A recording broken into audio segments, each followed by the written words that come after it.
우리 한번 전후자인 분들에게 오늘 이 복된 날 나오심을 감사합니다. 말씀의 은혜 받으시기 바랍니다. 우리 인사하시겠습니다.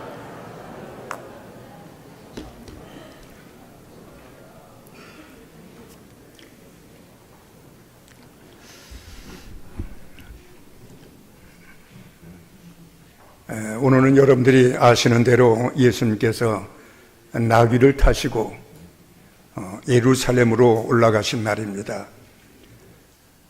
예루살렘 밖에는 죽는 법이 없다는 선지자의 그 예언의 말씀을 따라 사실 주님은 예루살렘으로 죽기 위해서 올라가신 것입니다.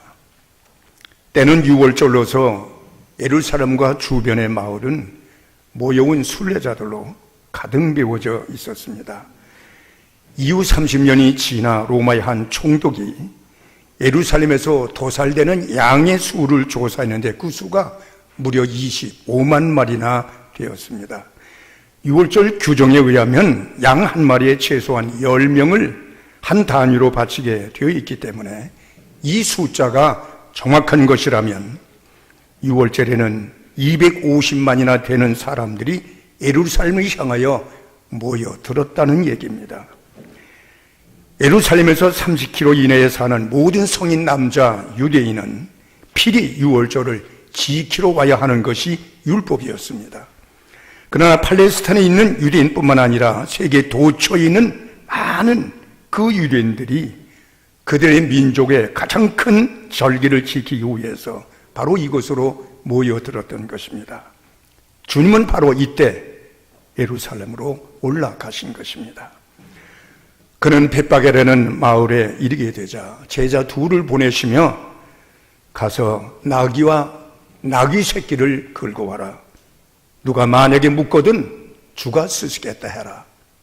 그리고 나귀와 나귀 새끼를 끌어다가 그 나귀를 타시고 이 나귀는 한 번도 타보지 아니한 나귀였습니다. 그리고 예루살렘으로 입성하셨습니다. 한 번도 사람을 태운 적이 없는 나귀라는 것은 이것이 특별히 성스러운 목적을 위하여 적용된 것임을 의미합니다. 결례식에 사용되는 붉은 암송아지는 한 번도 사용한 적이 멍에를 매지 아니한 것이어야 했고 또 여호와의 법궤를 태울 수 있는 수레는 한 번도 사용한 적이 없는 수레이어야 했습니다. 무리들은 그를 왕으로 영접하여 그가 가는 길에 자기들의 옷을 펼쳐 깔았습니다. 이것은 예후가 왕이 되었을 때 그의 친구들이 행한 것이었습니다. 사람들은 종려나무를 가지를 꺾어 흔들었습니다. 이것은 시몬 마카비우스가 가장 유명한 승리를 얻고 난 이후에 예루살렘에 입성할 때 군중들이 행한 것이었습니다. 그들은 예수님을 한 예배자로 영접했습니다. 여호와의 이름으로 오시는 이여 라고 외친 말은 그들이 절기에 나올 때에 예배자들에게 드리는 인사말이었습니다. 그들은 호산나 하고 또한 외쳤습니다. 호산나라는 말은 이제 구원하소서라는 의미이고 고난에 처한 백성들이 자기들의 왕이나 신에게 도움을 청할 때 외치는 소리였습니다. 이들의 외침은 실제로 시편 118편 25절에서 인용해온 귀절이었습니다. 여호와여 구하옵나니 이제 구원하옵소서. 또 가장 높은 곳에서 호산나 하더라. 이 말은 가장 높은 곳에 있는 하늘 위의 천사들까지도 하나님께 지금 구원하소서라고 외치게 하라는 바로 그런 의미를 가지고 있는 것입니다. 이 사건 속에서 예수님의 행동은 계획적이고 또 의도적인 것이었습니다. 주님은 당신의 이런 행동을 통하여 말의 무관심과 이해를 못하는 저들의 완악한 마음을 깨뜨려 강력하고도 확실한 하나님의 메시지를 전하고자 했던 것입니다. 오늘 본문은 우리에게 세 가지를 보여주고 있는데 첫째는 예수님의 용기를 보여주고 있습니다. 예수님은 자기가 저기가 가득한 도성으로 입성하고 있다는 사실을 잘 알고 있었습니다. 군중들은 아무리 열렬히 자기를 환영해도 지도자들은 그를 미워했고 은밀히 제거하기로 결심하고 있었습니다. 어떤 사람이든지 이런 경우에는 사려 깊게 신중히 처신하는 것이 아마 옳을 것입니다. 그래도 꼭 예루살렘으로 들어가야 한다면 어두운 밤에 장막 뒷부분으로 빠져다녀야 했을 것이고 안전한 은신처에 이를 때까지 주도 면밀하게 경계를 해야 할 것입니다. 그러나 예수님은 일부러 무대 중앙에 자기를 세우고 모든 사람의 눈길을 집중케 하는 태도로 예루살렘에 입성하십니다. 예수님의 최후의 날을 통하여 나타난 그의 모습, 그의 모든 행동은 숭고하고도 당당한 권위와 적을 무시하는 용기가 있습니다. 여기에서 예수님은 당시에 권위자에 대하여 최악의 행위를 내게 해보라 하는 식으로 그는 당당하게 예루살렘을 향하여 입성하고 있는 것입니다. 또한 오늘 이 본문은 우리에게 예수님의 주장을 보여주고 있습니다. 확실히 오늘 본문은 자기가 메시아 즉 하나님의 기름 부음을 잘하는 주장을 나타내 보이고 있으며 당신만이 인류를 구원할 유일한 하나님의 어린 양이라는 것을 보여주고 있습니다. 만일 예수님이 자기를 예언자 중에 하나라고만 보여줬더라도 그는 죽음을 당하지는 아니했을 것입니다. 그러나 예수님은 최고의 위치가 아니면 받으려 하지 않으셨습니다. 예수님에게는 전부를 얻느냐 아니면 전부를 버리느냐의 하나를 택하십니다. 그러므로 예수를 주로 인정하지 않는 자는 예수를 완전히 부인한 것과 같은 것입니다. 또한 오늘 본문은 동시에 정중한 호소를 나타내 보여주고 있습니다. 그가 주장하는 것은 왕자에 앉는 왕이 아니고 그것은 마음을 지배하는 왕이었습니다. 그는 온유하게 나귀를 타고 오셨다고 했습니다.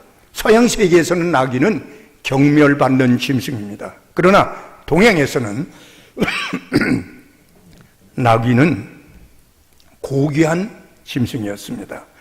종종 왕이 나귀를 타기도 했습니다. 나귀를 타는 왕은 화평으로 오신다는 표시입니다. 말은 전쟁 시에 타고 나귀는 평화 시에 타는 것입니다. 예수께서는 자기가 왕이고 더욱이 평화의 왕이라는 것을 보여주셨습니다. 그는 파괴하러 오신 것이 아니라 그는 사랑하러 오셨으며 심판하러 오신 것이 아니요 도와주려 오셨으며 무력으로 오신 것이 아니라 사랑의 힘을 보여주기 위하여 오셨습니다. 그러므로 우리는 여기에서 예수 그리스도의 용기와 그의 주장과 예수 그리스도의 사랑을 동시에 보게 됩니다.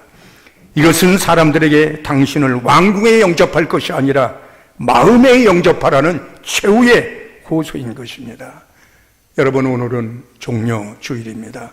예수님께서 온 인류의 모든 죄를 짊어지시고 십자가에 달리심으로 구원하시기 위하여 자기가 죽도록 예정되어진 바로 예루살렘으로 올라가신 날입니다. 예수님은 몰라서 죽임 당한 것이 아닙니다. 힘이 모자라 당하신 것도 아닙니다. 그는 다 알고 계셨고 다 할 수 있었지만 묵묵히 죽음의 길을 향하여 발걸음을 옮기셨던 것입니다. 예수님의 위대함은 그가 보리떡 5개와 물고기 2마리로 5,000명을 먹이신 것이 위대한 것이 아니에요. 풍랑이 있는 바람과 바다를 잔잔케 하신 것이 위대한 것이 아니에요. 죽은 지 나흘이나 되어 썩어 냄새나는 나사로를 말씀 한마디로 살린 것이 위대한 것이 아니라 그렇게 할 수 있는 전능하신 하나님, 하나님의 아들 바로 주께서 죄인들의 손에 힘없이 잡혀 돌아가셨다 하는 것입니다.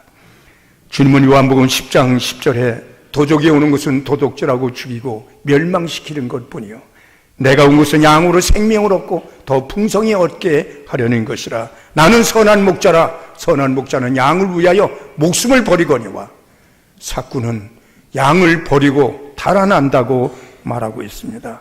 나는 하늘로서 내려온 산 떡이니 사람이 이 떡을 먹으면 영생하리라. 나의 줄 떡은 곧 세상의 생명을 위한 내 살이로라. 이렇게 주님은 말씀하십니다. 내가 하늘로서 내려온 것은 내 뜻을 행하려 함이 아니요 내 아버지의 뜻, 나를 보내신 이의 뜻을 행하려 함이라. 나를 보내신 뜻은 아들을 인하여 영생을 얻는 이것이니 마지막 날에 내가 이를 다시 살리리라고 말씀하십니다. 내가 저희에게 영생을 주노니 영원히 멸망치 아니할도요 또 저희를 내 손에서 빼앗을 자가 없느니라. 저희를 주신 내 아버지는 만유보다 크심에 아무도 아버지 손에서 빼앗을 수가 없다고 말씀을 하셨습니다. 하나님이 세상을 이처럼 사랑하사 독생자를 주셨으니 이는 저를 믿는 자마다 멸망치 않고 영생을 얻게 하려 하심이니라.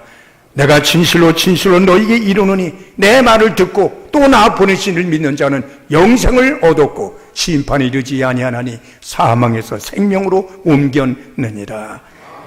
여기서 영생을 얻었다고 하는 것은 시제상 과거가 아니요 이것은 현재 완료입니다.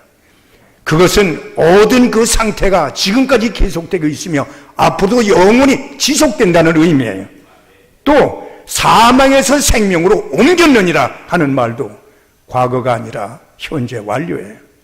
과거에는 얻었는데 지금은 얻었는지 아직도 가지고 있는지 모른다는 얘기가 아니라 현재 완료로서 지금까지 가지고 있으며 앞으로도 이 영생은 영원히 지속된다는 의미예요. 여러분, 예수 그리스도를 믿고 그를 마음에 영접하는 자는 영생을 얻었고 심판에 이르지 아니하나니 사망에서 생명으로 옮겨진 것을 믿으시기 바랍니다. 이제 이 주님에게 이렇게 나를 위하여 스스로 생명을 버리신 주님에게 대하여 내가 해야 할 행동은 무엇일까요? 그것은 바로 이 주님을 정중히 내 마음속에 나의 주님으로 모시는 것입니다. 그리고 입으로 시인하는 것입니다. 그리고 많은 사람들에게 이 기쁜 소식을 함께 전하는 것이에요. 이 주님의 사랑의 희생으로 우리는 마귀의 자녀에서 하나님의 자녀가 되었고 영원히 죽고 지옥의 심판을 받아야 마땅할 우리가 하늘나라를 유업으로 받는 하나님의 자녀가 되게 되었습니다. 예수님께서 이 땅에 오신 것은 섬김을 받으려 함이 아니요 그는 우리여 섬기려 하고 당신의 목숨을 많은 사람들에게 대속물로 주기 위해서 오신 것이며 죄를 짓고는 하나님과 화목할 수 없고 하나님과 불화해서는 영생을 얻을 수 없고 하나님의 자녀가 될 수 없고 하늘나라를 유업으로 받을 수 없다는 사실을 너무나 잘 아시기에 당신이 아들의 그 모든 권세를 포기하시고 그는 십자가에서 우리의 모든 죄값을 치르기 위하여 대신 죽으심으로 누구든지 예수를 믿고 영접하는 자는 하나님의 자녀가 되고 영생을 얻게 하신 것입니다. 값없이 아무 희생 없이 우리는 예수님을 믿음으로 죄를 사함을 받고 하나님의 자녀가 되는 이 놀라운 특권을 얻게 된 것입니다. 이것은 우리는 값없이 선물로 그냥 받지만 예수님은 이를 위하여 당신의 목숨을 버리신 거예요. 그러므로 오늘 이 예수님의 놀라운 사랑을 우리가 인정하고 그리고 이 주님을, 이 존귀한 주님을 정중히 내 마음속에 모시고 그리고 이 믿음으로 우리가 나아갈 때 우리는 하나님의 자녀가 되고 하나님의 나라를 유업으로 받는 하나님의 백성이 되게 되는 것입니다. 오늘 이 은혜가 여러분과 여러분의 가정과 또 여러분 자녀 손 위에 함께 하시기를 주의 이름으로 축원합니다. 기도하시겠습니다. 하나님 아버지, 오늘 이렇게 복된 주일 하나님의 전에 나와서 오늘 이 놀라운 주님의 사랑과 은혜를 다시 한번 알게 하여 주시고 원수되었던 하나님과의 관계가 아버지와 아들의 관계가 되게 함을 생각할 때 드릴 것은 감사밖에 없습니다. 이 놀라운 주님의 사랑을 다시 한번 저희들 깨닫고 이 주님을 정중히 내 마음속에 내 주님으로 모시고 그리고 주님을 믿는 믿음 안에 살아갈 수 있는 저희 모두가 되게 하여 주시옵소서. 예수님의 이름으로 기도하옵나이다. 아멘.